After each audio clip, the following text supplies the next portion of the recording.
দ্বিতীয় নম্বর হাদিস পেয়েছি, সূরা মুলক যদি এশার পরে কেউ তেলাওয়াত করে, কবরে দেওয়ার পরে পরেই কবরটা আমার আল্লাহ জান্নাত বানিয়ে দেয়। ফজরের নামাজের পরে সূরা ইয়াসিন পড়বেন, যদি মুখস্থ থাকে দেখে যায় পড়েন। জোহরের নামাজের পরে সূরা হাশর পড়বেন যদি আয়ত্ত থাকে। আসরের নামাজের পরে সূরা রহমান তেলাওয়াত করবেন। মাগরিবের নামাজের পরে মাস্ট বি পড়াই লাগবে সূরা ওয়াকিয়া। কোন মানুষ যদি সূরা ওয়াকিয়া নিয়মিত মাগরিবের পরে তেলাওয়াত করতে থাকে, ওর রিজকের অভাব আল্লাহ নিজ দায়িত্বে দূর করে দেবেন। বাংলাদেশে মানুষ যে হারে বাড়ছে, সবচাইতে বেশি অভাব এখন কিসের? 1 কেজি আলুর দাম চাচা বলছিল 80 টাকার উপরে। হ্যাঁ, কথা বলেন না কেন? যে পোল্ট্রি মুরগি মানুষ ফেলে দিত, খেত না, সেটা এখন 250 টাকা। এই রিজকের অভাব যেহেতু রাজ্জাক আল্লাহর নিজের নাম, আপনি কষ্ট করলেও রিজকের ব্যবস্থা হবে না যতক্ষণ আল্লাহর রাজ্জাক নাম আল্লাহ না খাটাবেন। ওমা মিন দাব্বাতিন ফিল আরদি ইল্লা আলাল্লাহি রিজকুহা। আল্লাহ পাক বলেন, জমিনে এমন কোন বিচরণশীল জীব নেই যার রিজকের দায়িত্ব আমি আল্লাহ আমার হাতে গ্রহণ করি নাই। সুতরাং এ দায়িত্ব আল্লাহর। এই দায়িত্বটা যে জিনিসগুলোর উপরে বন্টন করা আছে তার ভেতরে অন্যতম সূরা এই ওয়াকিয়া। আমি সহ যারা এসেছি, যাদের মুখস্থ আছে, যারা দেখে পড়তে পারি, অন্তত মাগরিবের পরে যেন সূরা ওয়াকিয়ার আমলটা শুরু করি। বলেন আমিন। আর এশার নামাজের পরে সূরা মুলক। আল্লাহ তাআলা ঘোষণা দিচ্ছেন, খেয়াল করবেন, তাবারাকাল্লাযী বিয়াদিহিল মুলক। বরকতময়, শক্তিশালী, সমস্ত দোষ থেকে, আয়াব থেকে, সমস্ত অক্ষমতা, দুর্বলতা থেকে মুক্ত ওই আল্লাহ, বিয়াদিহিল মুলক, যার হাতে ক্ষমতা, যার হাতে কি? এই আয়াত অনুযায়ী যে মানুষগুলো বাংলাদেশে বলে যে ক্ষমতার উচ্চ জনগণ, ওরা বেঈমান। বলেন বলেন।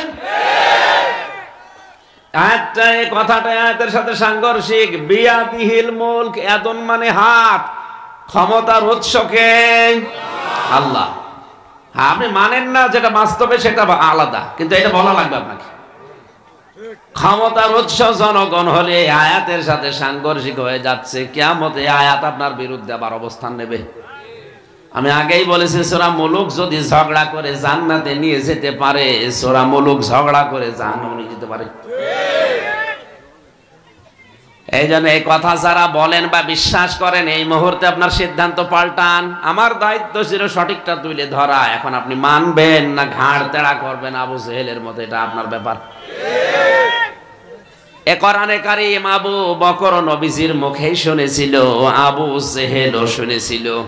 দুইজনে মানুষ, দুইজনের নামের আগে আবু আছে। কি আছে? বলেন বলেন। একটা হচ্ছে আবু বকর আর একটা আবু জেহেল।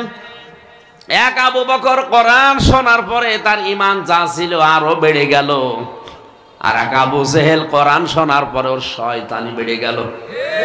এখানে আবু বকরের মতো মন নিয়ে যদি কেউ বসে, আজকের আলোচনার সাবজেক্ট যেটা, এটা বুঝলে তার ঈমান বাড়বে যদি ঈমান থাকে। অনেকে যে বলে যে নামাজ না পড়লে কি আমার ঈমান ঠিক আছে, ওর তো ঈমানই নাই, ঠিক থাকবে কি করে? আপনার যদি সত্যি ঈমান থাকে, কোরআন সামনে নিয়ে আল্লাহর কসম করে আজকের আলোচনা যেটা সামনে আসছে যদি আপনি মেনে নিতে পারেন, আপনার ঈমান বাড়বে। সূরা আনফালের দিকে তাকিয়ে বলছি, যাদাতুহুম ঈমানা।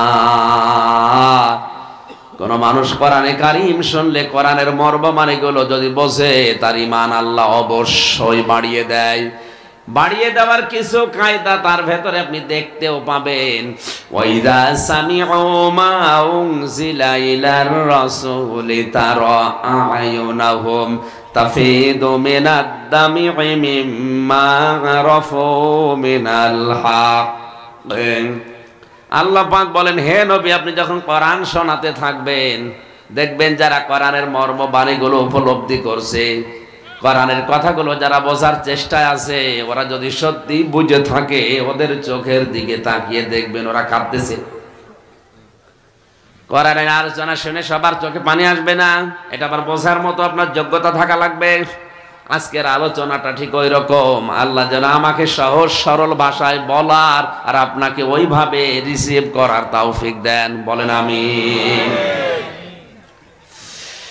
এই কনসেপ্ট যাদের আছে যে ক্ষমতার উৎস জনগণ, এটা আজকে থেকেই বাদ। সূরা মুলকের আয়াত অনুযায়ী এখন থেকে আপনি বলেন আর বিশ্বাস করবেন, ক্ষমতার মালিক একমাত্র আল্লাহ। হুয়া আলা কুল্লি শাইইন কাদির, সব কিছুর উপরেই তার ক্ষমতা চলে। আমার এই 3.5 হাত বডির উপরেও আমার ক্ষমতা চলে না, চলে কার? এখন যদি বলেন না আমার এই বডির উপরে আমার ক্ষমতা চলে, আরে ভাই আপনার শরীরের ভেতরে যে অঙ্গ প্রত্যঙ্গ এগুলো আপনার কথা শোনে না, শোনে? টয়লেটে বসে যদি কেউ বলে আমি র্যাবের প্রধান, আমার নাকে যেন দুর্গন্ধ না আসে, নাক বলবে বেটা আগে নাক ধর। হয়তো তুমি যত বড় প্রেসিডেন্ট হও, এখানে বসলে দুর্গন্ধ নাক দিয়ে যাবে। নাকের ভেতরে আপনি যত কিছুই বলেন না কেন, কথা শুনবে। কি করা লাগবে? চেপে ধরা লাগবে। কথা বলেন, আপনার শরীরের অঙ্গ প্রত্যঙ্গ আপনার কথা শোনে না। আল্লাহ রাব্বুল আলামিন তার কুদরতের কথাগুলো, বড়ত্বের কথাগুলো আয়াতে হাজার হাজার লক্ষ লক্ষ কথা আছে। আমি সামারাইজ করছি তাড়াতাড়ি করে, আমার এই কণ্ঠ একটু পরে এবার বসে গেলে সব সমস্যার সমাধান, সমস্যার ঝামেলা হয়ে যাবে, এজন্য তাড়াতাড়ি করছি।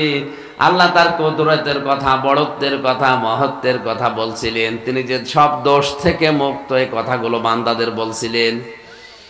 তার বড়ত্বের কথা, বিশালত্বের কথা বলতে বলতে হঠাৎ করে আলোচনার ধরন আল্লাহ পাল্টিয়ে দিয়ে চলে গেছেন আল্লাহ মানুষের হায়াতের দিকে আর মৌতের দিকে। আল্লাযী খালাকাল মাউতা ওয়াল হায়াতা লিয়াবলুয়াকুম আইয়ুকুম আহসানু আমালা। এই যে এত বড় বিশাল ক্ষমতার উৎস, ক্ষমতার মালিক, এত বড় শক্তিধর, সব দোষ থেকে, আয়েব থেকে মুক্ত, অক্ষমতা দুর্বলতা থেকে বরকতময় আল্লাহকে জানো, যিনি তোমাদের মউত আর হায়াত বানিয়েছেন। আমাদের মউত বানিয়েছে কে? তারপরে আমাদের হায়াত বানিয়েছে কে? শিক্ষার বিষয় এখানে আলেম যারা আছেন তাদের বলছি, আল্লাযী খালাকাল হায়াতা ওয়াল মাউতা, আল্লাহ দেয়নি, আল্লাহ আগে দিয়েছেন। আল্লাযী খালাকাল মাউতা ওয়াল হায়াতা। যতগুলো তাফসীর আমি পড়েছি সব মুফাসসির আয়াতের ব্যাপারে একমত, মৃত্যুর কথা আল্লাহ আগে দিয়েছেন এই কারণে যে আপনি যাই করেন না কেন এ বিশ্বাস করেন যে আপনার মরা লাগবে। দুনিয়ার বড় বড় অনেক নাস্তিকের জীবনী আমি ভার্সিটি থাকাকালীন দেখেছি, ওরা আল্লাহকে পর্যন্ত বিশ্বাস করে নাই। ডক্টর আহমেদ শরীফ, কথা বলুন, ডক্টর আহমেদ শরীফ আল্লাহকে বিশ্বাস করতো না। ও ছাত্রদেরকে বলতো আমি যদি মারা যাই আমারে কবরে দিবা না। ছাত্ররা বলে স্যার আপনার এই লাশ তাহলে করব কি, পড়িয়ে ফেলবো। বলে না আমি হিন্দু ধর্ম মানি না। তাহলে আপনার লাশ করব কি? এ আহম্মক ডাক দিয়ে বলেছে ছেলেরা আমি যখন মারা যাব আমার লাশটা ঢাকা মেডিকেল কলেজে দিয়ে দিও। মেডিকেলের ছাত্র ছাত্রীরা আমার লাশ কেটে কেটে ডাক্তারি শিখবে। মারা যাওয়ার পরে ওসিয়ত অনুযায়ী নিয়ে গেছে। অ্যাম্বুলেন্সের ড্রাইভারের কাছে ঘোষণা এসেছে, দেখো এ নাস্তিক আল্লাহকে মানে না, ওরে আমরা কেটে কুটে কি পাবো, যদি আমাদের হাসপাতালে নিয়ে আসা হয় অ্যাম্বুলেন্সে আগুন লাগাবো। তাড়াতাড়ি করে অ্যাম্বুলেন্স ঘুরিয়ে নিতে টান। কিছু দূর যাওয়ার পরে চিন্তা করছে এ শয়তান থাকলে আমার গাড়ি থাকবে না। তাড়াতাড়ি ডাস্টবিনে কোথায় ফেলেছে ও জানে আর আল্লাহ জানে। পরবর্তী খবর আর পাওয়া যায়নি। এ লোকটা আল্লাহ একজন আছে বিশ্বাস করতো না, সব বলতো একা একা তৈরি হয়েছে। কোরআনে কারিমের ৬৬৬৬টি আয়াত মানতো না, শুধু একটা মাত্র আয়াত বিশ্বাসও করতো, মানতো কুল্লু নাফসিন যায়িকাতুল মাউত। আল্লাহ পাক বলেন প্রতিটি জীব যার জীবন আছে তার মরতেই হবে, মরতেই হবে যখন শহীদি মরণ আমাকে দিও। জোরে বলেন আমিন। বিশ্বনবী সারাটা জীবন এই দোয়া করতেন, আল্লাহুম্মা ইন্নী আসআলুকা শাহাদাতান ফি সাবিলিক। এ আল্লাহ মেহেরবানি করে তুমি আমারে যদি মরণ দাও, আমাকে তোমার রাস্তায় শহীদি মরণ দিও। আমার ভাইরা ওদিকে আমার বিষয় না, আমার বিষয় ছিল আল্লাহ আগে মৌতের কথা দিয়ে এইটাই প্রমাণ করতে চেয়েছেন, বান্দারা তুমি যত উপরে ওঠা না কেন, যত বছর ক্ষমতায় থাকো না কেন, মরা লাগবে, এটা বিশ্বাস করো। কি করা লাগবে? এই মরণের ধরন আমি তাফসিরে পেয়েছি প্রায় 10 রকম। সূরা রহমানের ভেতরে আছে ইউরাফুল মুজরিমুনা বিসিমাহুম ফায়ুখাযু বিন নাওয়াসি ওয়াল আকদাম। জবান ছেড়ে কোরআনের আয়াত পড়েন, ফাবি আলাই রাব্বিকুমা তুকাদ্দিবান। কিয়ামতের ময়দানে আমার আল্লাহ বিচার করার জন্য কোনো অপরাধীকে জিজ্ঞাসা করবে না। আমাদের দেশের আদালতে বিচার ব্যবস্থায় অপরাধী যারা, মামলার আসামি যারা, ম্যাজিস্ট্রেট, জজ, বিচারক, বিচারপতি যারা আছে তারা জিজ্ঞাসা করে তুমি অপরাধ করেছো কিনা। কিয়ামতের ময়দানে আল্লাহ কোনো অপরাধীকে তার অপরাধ সম্পর্কে জিজ্ঞাসা করবে না। প্রতিটি অপরাধ প্রত্যেকের শরীরের ভেতরে আল্লাহ ফুটিয়ে তুলবেন। কিছু মানুষের আকার আকৃতি হবে শুকরের মতো। কিসের মতো? শুকরের কাজ কি দুনিয়ায়?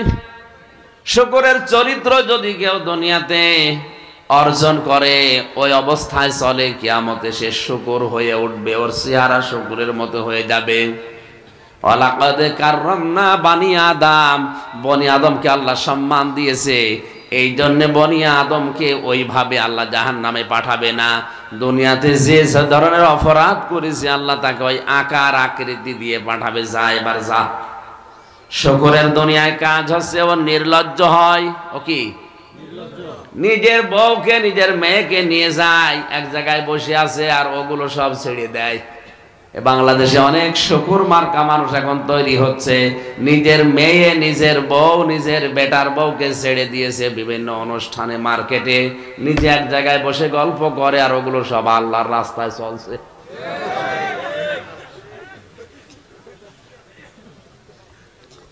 এই চরিত্র মানে এই জেলায় নেই। এই কথা বলেন।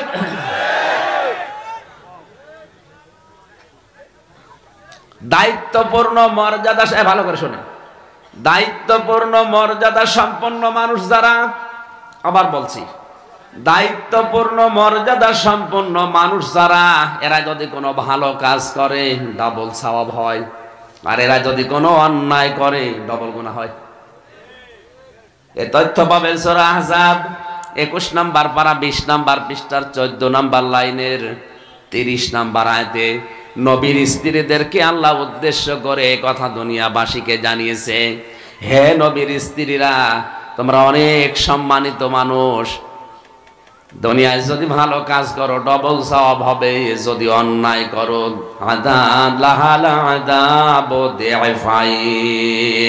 ডবল গুনাহ হবে। আজ আমরা যেহেতু সবাই মর্যাদা সম্পন্ন দায়িত্বপূর্ণ মানুষ, আমরা যদি ভালো কাজ করি আল্লাহ ডবল সওয়াব দেবে, আর যদি অন্যায় কিছু করি অবশ্যই আল্লাহ ডবল গুনাহ দেবেন। এজন্য শুকরের স্বভাব যাদের ভেতরে আছে তারা এখনই থেমে যান। এক একজন মহিলা জাহান্নামে যাওয়ার সময় কমপক্ষে 4 জন পুরুষকে সাথে নিয়ে যাবে। এক একজন বেপরদা, বেলিল্লাপনা হয়ে যারা চলে, অশৃঙ্খল জীবনযাপন যারা করছে পর্দা ছাড়া, এই মহিলাগুলো জাহান্নামে গেলে একা যাবে না, তিরমিজি শরীফের হাদিস, তার বাবাকে সাথে নেবে, তার বড় ভাইকে সাথে নেবে, তার স্বামীকে নেবে, তার বড় ছেলেকে নেবে। এ হাদিস পড়ার পরে আমার তো মনে হচ্ছে বাংলাদেশে যেভাবে উশৃঙ্খলতা বাড়ছে, যেভাবে বেলিল্লাপনা, বেহায়া, বেলজ্জা বাড়ছে, বেপর্দা বাড়ছে, দেশে জান্নাতে যাওয়ার মতো পুরুষ নেই। বলেন বলেন। এজন্য নিজের আমল দিয়ে হবে না, ওদেরকে কন্ট্রোল করা দরকার। নিজের যুবতী মেয়েকে আপনি বোরকা কিনে দেন না, ওগুলো আল্লাহর রাস্তায় ছেড়ে দিয়েছেন। অত নিজে অন্যায় করে আরো মানুষকে দিয়ে অন্যায় করায়। অকরনা ফি বুয়ুতিকুন্না ওয়ালা তাবাররাজনা তাবাররুজাল জাহিলিয়াতিল উলা। সূরা আহজাবের 33 নম্বর আয়াতের প্রথম নাম্বার পৃষ্ঠায় আছে। প্রথম নাম্বার পৃষ্ঠা 4 নাম্বার লাইনের প্রথম অংশে এটা আছে। আল্লাহ বলেন, হে দুনিয়ার মেয়েরা, ঘরের পরিবেশে থাকবে, বাইরে যাবে না। বাইরে যদি যাও তাবাররুজ করে বের হবে না। তাফসীরে খাজেনে মুফাসসির লিখেছেন তাবাররুজের অর্থ তিনটা। কয়টা? মোমেন সাহিবাসী মা বোন যারা এসেছেন, এই তিনটার একটাও যদি কোনো মহিলার ভেতরে পাওয়া যায়, তাহলে সে জান্নাত তো দূরের কথা, জান্নাতের ঘ্রাণও পাবে না। এক নম্বরে তাবাররুজের অর্থ, মেয়েরা যখন রাস্তাঘাটে বের হয় তখন তাদের সাজগোজ বেড়ে যায়। এদেশে বাড়তেছে। বলেন বলেন। দ্বিতীয় নম্বর, যখন রাস্তাঘাটে আসে তখন পোশাক হয়ে যায় আটসাট, আটো। এই যে চস পায়জামা পরে মেয়ে মানুষ, এটা হারাম। আপনার মেয়েকে, আপনার বেটার বউকে, আপনার বোনকে এটা কিনে দেওয়া বিরত থাকেন। 3 নম্বরে, মেয়েরা যখন রাস্তাঘাটে আসে তখন মাজায় হেলাদোলা করে চলে। এই তিনটার একটাও যদি পাওয়া যায়, শুধু ওই মহিলাকে না, ওর গার্জিয়ান যারা, তাদেরকেও জান্নাত আল্লাহ দেবেন না। এখন যদি বলেন না, ও তো নামাজ পড়তো, ও তো রোজা করতো, ও তো হজ করেছে, ও তো মাদ্রাসার সভাপতি ছিল না, কারণ নবীজি কোন মহিলাকে দাজ্জুজ বলেন নাই, দাজ্জুজ বলেছে পুরুষকে। আর দাজ্জুজ লা ইয়াদখুলুল জান্নাহ, এটা মুযাক্কার না মুআন্নাস? মুযাক্কার।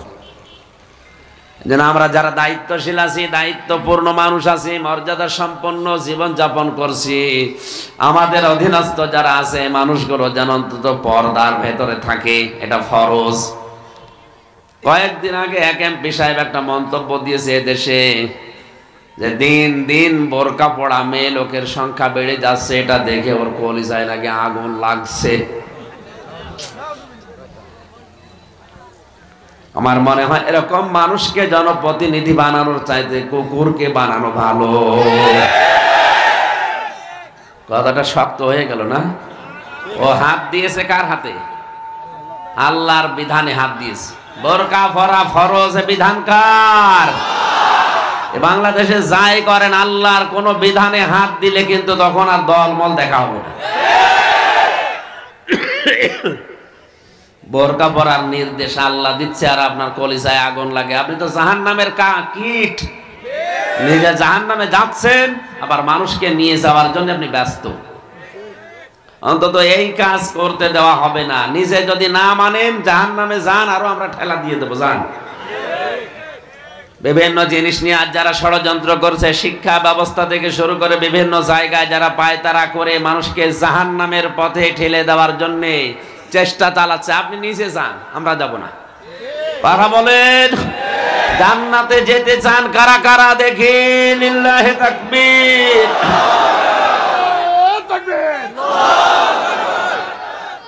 আলহামদুলিল্লাহ। ভাই, জাহান্নামে যে যাত্রী যেতে চায় ও যাক, ওর সাথে আমরা নেই।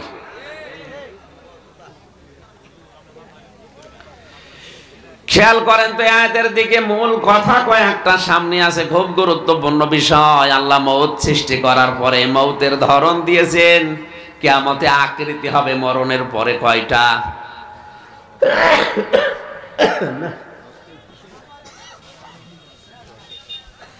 বললাম মাহফিল এখন এসব নিয়েন না, অন্তত 20-25 দিন যাক। আপনারা জোর করে এখন এই হয় নাকি এভাবে? আমার ভেতরের কল কবজা সব নষ্ট হয়ে গেছে। যা 3 বছর খেয়েছি ও কি খাবার না? ওর ভেতরে এক একটা জিনিসের দাম 5 ডবল করে। বাইরে একটা ডিমের দাম যদি 15 টাকা হয়, ভেতরে 70 টাকা। তো কত টাকা দিয়ে পারবে আমার চাচা? বেশ 25,000 করে মাসে টাকা দিলে ও ছাতা কয়দিনই ফুরিয়ে যায়। কারণ একটা ডিম যদি 70 টাকা নেয়, কয়দিন চলে বলে? যা খেয়েছি 3 বছরে ভেতর অবস্থা ভালো না। আমি জোর করে শরীরকে এত চাপ দেওয়া তো ঠিক না। ডাক্তার আমারে বলে দিলে অন্তত 8-9 ঘন্টা করে ঘুমাবে। সে কক্সবাজার থেকে সারাদিন আসছে, ঘুমাবো। তাফসীর করতে হলে সময় লাগে। এক একটা বিষয়ের মধ্যে আল্লাহ লক্ষ লক্ষ বিষয় লুকিয়ে রাখে, ওইগুলো টেনে বের করা লাগে। মওতের বিষয়টা পুরা এখন সম্ভব না। 10 প্রকার মওত আছে। কয় প্রকার? এরপরে আল্লাহ দিয়েছেন আল হায়াতা, হায়াত বানিয়েছে আমি। হায়াত 5 প্রকার। কয় প্রকার? প্রথম নাম্বার হায়াত হচ্ছে আলমে আরওয়া, রুহের যে হায়াতটা, একটা জগৎ ছিল। ওখানে আল্লাহ আমাদের কাছ থেকে কিছু স্বীকৃতি নিয়েছিলেন যে আলাস্তু বিরব্বিকুম ক্বালু বালা, আমি কি তোমাদের রব না? প্রত্যেকেই জবাব দিয়েছে অবশ্যই আপনি আমাদের রব। ও মোমেন সাহিবাসী, এই জবাবের ভেতরে আমরা ছিলাম না? হ্যাঁ বলেন। আল্লাহ তাআলা ওই সময় বলেছে শাহিদ না, আমি একা না, যত ফেরেশতা এখানে আছে সবাই কিন্তু সাক্ষী। আন তাকুলু ইয়াউমাল কিয়ামাতি ইন্না কুন্না আন হাদা গাফিলিন। আল্লাহ পাক বলেন এই কথাটা কিন্তু কিয়ামতে আবার জিজ্ঞাসা করব। কোনটা? আমি কি তোমাদের রব না? রবের অর্থ আমি 19টা পেয়েছি, সামারাইজ করে 5টা বলছি। রব শব্দের প্রথম অর্থ হচ্ছে আইনদাতা। রব মানে কি? এই কথা বলা লাগবে। রব মানে কি? মরণের পরে কবরে যে জিজ্ঞাসা করবেন আমার রব্বুকা, এর প্রথম নম্বরে জবাব দেওয়া লাগবে যে আমার রব আল্লাহ। তার মানে ফেরেশতারা যদি বলে তোমার রব কে, আপনি যদি বলেন আমার রব আল্লাহ, উল্টা আবার প্রশ্ন করবে রব মানে আল্লাহ। রবের প্রথম অর্থ আইনদাতা। তোর শরীরে, তোর পরিবারের, সমাজে আল্লাহর কোন আইন ছিল বল? আমার মনে হয় আমরা ধরা খেয়ে বসে আছি। ও তাও বলছে ঠিক।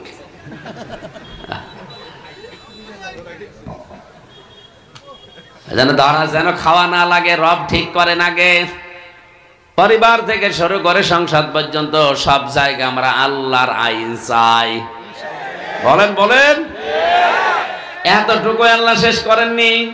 দ্বিতীয় নম্বর হায়াতের ভেতরে আমরা পেয়েছি আলমে বতুন, মায়ের পেটের একটা জগৎ। 10 মাস 10 দিন মানুষ পার করে, এর নিচেও মানুষ দুনিয়ায় আসে। এরপরে 3 নম্বরে আলমে বারজাখ, আলমে দুনিয়া, আমরা যেটা আছি এখন এই দুনিয়ার হায়াত। কারো 50, 60, 70, 80, 90, 100 বছর, এই শেষ। এরপরে আর একটা হায়াত সামনে আসছে যেটা আলমে বারজাখ, কবরের জগৎ। আর একটা হায়াত আছে যেটা আলমে আখেরাত, কিয়ামতের জগৎ। বিশাল জগৎ আমাদের সামনে পড়ে আছে। পেছনে গেল 2টা, সামনে আছে 2টা, মাঝখানেরটায় আমরা আছি। আল্লাহ বলেন মওত আর হায়াত বানিয়ে দুনিয়ার এই ছোট্ট জীবনে পরীক্ষার জন্য কেন দিলাম জানো? লিয়াবলুয়াকুম আইয়ুকুম আহসানু আমালা। আমি দেখতে চাই তোমাদের ভেতরে সব চাইতে ভালো আমল কে করে। বেশি আমল কে করে আল্লাহ এটা জানিয়েছে। বলেন বলেন। আল্লাহ কি চাইছে? ভালো কাজ বা ভালো আমল। আইন মিম লাম, আমল মানে কাজ। আমল আবার 2 প্রকার, বদ আমল আর নেক আমল। বদ আমলের শ্রেণী পেয়েছি আমি 99টা, আর নেক আমলের শ্রেণী পেয়েছি আমি 1টা। সুবহানাল্লাহ বলতে পারেন না? এই যে যত আপনি গবেষণা করবেন, যত ব্যাখ্যা করবেন, তত ডালপালা বের হবে। হাজার হাজার কথা আল্লাহ এক একটা শব্দের ভেতরে দিয়ে রেখেছেন। আমরা অনেকে ওয়াজ করতে গেলে নাকি ওয়াজ খুঁজে পাই না। আর আমার তো মনে হয় এক একটা আয়াত পড়লে আমার কিয়ামত পর্যন্ত শেষ হবে না। এত কথা আল্লাহ কোরআনে দিয়েছে, এগুলো না বলে কোথায় চলে যায় যে কানার কাহিনী বলতে। মোমেন সাহিব আসে, খুব খেয়াল করেন তো, 2টা হায়াত পার করে 2টা সামনে রেখে এই মাঝেরটাই আল্লাহ আমাদেরকে যেটার জন্য পাঠিয়েছে, ভালো আমলের জন্য। ভালো আমলের শর্ত 4টা। কয়টা? বলেন বলেন। যে কোনো ভালো আমল যদি কেউ করতে চায়, প্রথম নম্বরের শর্ত ওই আমলের উপরে তার জ্ঞান থাকা লাগবে, তার মানে এলেম জানা লাগবে। দ্বিতীয় নম্বরে খালেস নিয়ত, নিয়ত থাকা লাগবে খালেস। 3 নম্বরে ইখলাস থাকা লাগবে। 4 নম্বরে ওই কাজে ধৈর্য থাকা লাগবে। আমলের শর্ত কয়টা? আরো জোরে। আমল কবুল হওয়ার শর্ত একটা। কথা বুঝতেছে? আমি আবার বলছি, আমলের শর্ত কয়টা? আর কবুল হওয়ার শর্ত। আপনার কোনো ভালো আমল, ভালো কাজ কবুল হয়েছে কিনা এটা বোঝা যাবে তখন যখন আপনার আচরণ মানুষের সাথে ভালো হবে। আমার এই 33 বছর বয়স, আমি এই বয়সে যত ভালো কাজ করেছি, নামাজ পড়া, রোজা রাখা, দান সাদকা করা, এটা আল্লাহর কাছে কবুল হয়েছে কিনা এটা বোঝা যাবে ওই সময় যখন আমার আচরণ তার সৃষ্টি জগতের সাথে ভালো হবে। আল্লাহ রাব্বুল আলামিন বলেন, এতটুকু আমি শেষ করিনি, ওয়াহুয়াল আজিজুল গফুর দিয়েছেন। খুব কঠিন শব্দ এটা। ভালো আমলের কথা বলার পর এই যে সুন্দর একটা আমল বা কাজ দেখতে পাচ্ছি, আল্লাহ বেশি কাজ চাই না, তাহলে আকসারু আমাল আল্লাহ কোরআনে দিত।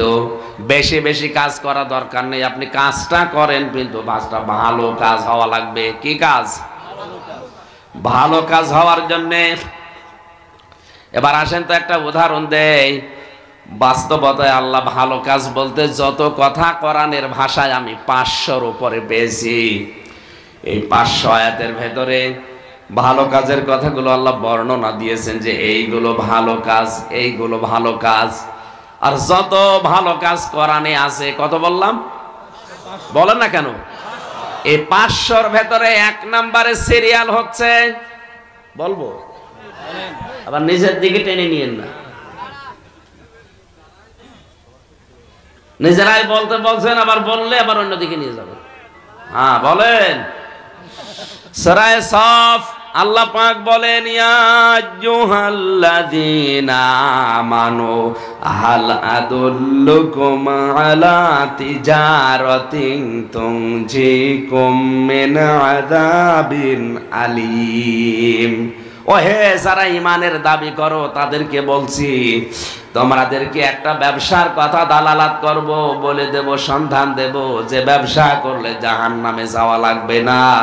তুমিনুনা বিল্লাহি ওয়া রাসূলিহি ওয়া তুজাহিদুনা ফি সাবিলিল্লাহি বিআমওয়ালিকুম ওয়া আনফুসিকুম। আল্লাহর উপরে ঈমান আনো, রাসূলের উপরে ঈমান আনো, আর এই দুইটা দাবি ঠিক রাখার জন্য জান আর মাল দিয়ে তার জন্য জিহাদ করো। যালিকুম খায়রুল লাকুম। আল্লাহ বলেন এটাই ভালো কাজ। এখানে যারা মুফাসসির, যারা তাফসীর পড়তে পারে, জিজ্ঞাসা করেন যালিকুম খায়রুল লাকুম। আল্লাহ একেবারে ইঙ্গিত দিয়ে বলেছেন এটা ভালো কাজ। এটা কি কাজ? কোরআনে ভালো কাজ আছে কয়টা? বলেন না কেন? 1 নম্বরে এইটাই ভালো কাজ। কি সেটা? আল্লাহর উপরে যাদের ঈমান আছে, বিশ্বাস আছে, রাসূলের উপরে যাদের ঈমান আছে, বিশ্বাস আছে, এই দুইটা বিশ্বাসকে সামনে রেখে দুনিয়া একদিকে গেলে ও তার বিধানকে জমিনে প্রতিষ্ঠা করার জন্য জানমাল দিয়ে জিহাদ করা লাগবে। আল্লাহ বলেন এটা ভালো কাজ। ইন কুনতুম তাআলামুন, যদি তোমরা বুঝে থাকো। আর আমরা এই ভালো কাজটা আজ উল্টা পাল্টা নাম দিয়েছি। এই কথা বলেন। জিহাদ একটা ইবাদত, এটা ফরজ ইবাদত, নামাজের মতো, রোজার মতো। কারণ জিহাদ না থাকলে সন্ত্রাস বাড়ে, আর জিহাদকে আর সন্ত্রাসের সাথে মিলিয়েছে। জিহাদের নাম শুনলে আজ জঙ্গিবাদ খুঁজে বেড়ায়, অথচ জঙ্গি নির্মূল করার জন্য জিহাদ লাগবে।